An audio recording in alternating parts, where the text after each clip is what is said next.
Let's talk books whilst I do my makeup.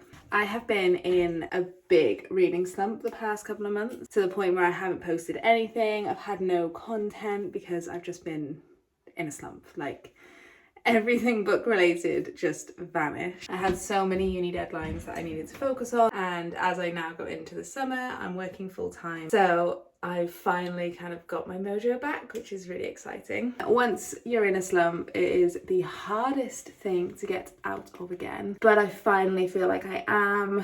Once all of my deadlines were in, I was actually able to kind of start thinking about it again, which was really nice. I also went on holiday for a week, which I think really helped. I think that week I read 4 books, I think, and they included King of Pride, the second in the Kings of Sin series by Anna Huang. I loved it. It was a really good book. Wasn't as good as King of Wrath, I will say, but I did just enjoy it. Like, it was just a really good book, and it got me out of my slump. Like, reading that was a good kind of palate cleanser, I think, to get me back into reading. So I read that one the first 2 days and like on the plane over there. I also picked up Happy Place. So when I finished King of Pride, I picked that up, and oh my god, I loved that book. I've read some Emily Henley before, and I've enjoyed her books, like Book Lovers and Beach Read. Loved them, but they're not things that I would kind of rave about or like jump to read again. Like, I really enjoyed them as I was reading them. But Happy Place, I don't know what it was. I absolutely adored that book.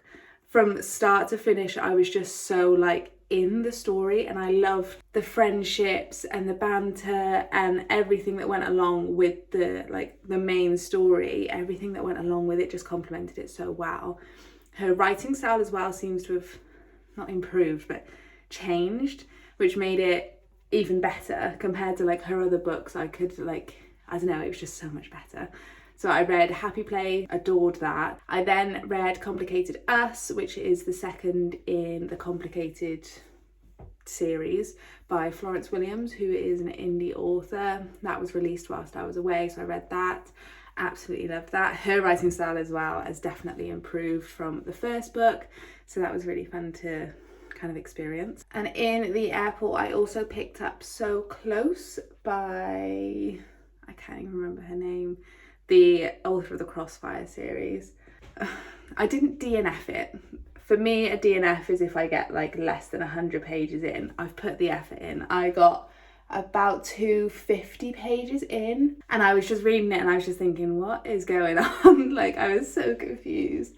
So I ended up skimming the rest of the book. I just kind of dipped in and out of chapters and figured out what was happening from that, and I was so hopeful for that book. Don't know why, but it just fell flat for me. Just didn't have the thing that hooks you.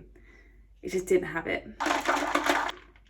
I did finish recently The Foxglove King. This is the first in a series. The second book is coming out in April, I think, next year, so I've got a long time to go. It did take me, I think, like a week or so, just over a week, to read it, because I was just kind of, I got into it, but I didn't have much time. I've been working full time and getting used to that, so I didn't really have much time to read it, so I was just kind of dipping in and out of it. But then this week, I think it was Monday, I read about 100 pages before work because I just got into it and couldn't put it down.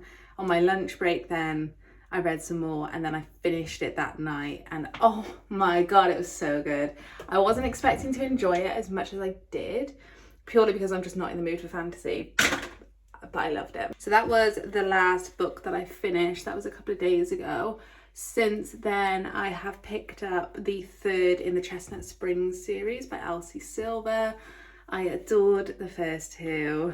Absolutely loved them. They're just, I don't know what it is about her writing style, but I just absolutely love it. So I'm now on to the 3rd book in that series. The 4th has just released this week, so I am powering through the 3rd so that I can get onto the 4th. But I think it does just feel amazing to be able to say, like, I'm out of my slump. I am officially back out of my slump and ready to spend the summer reading. I can't wait.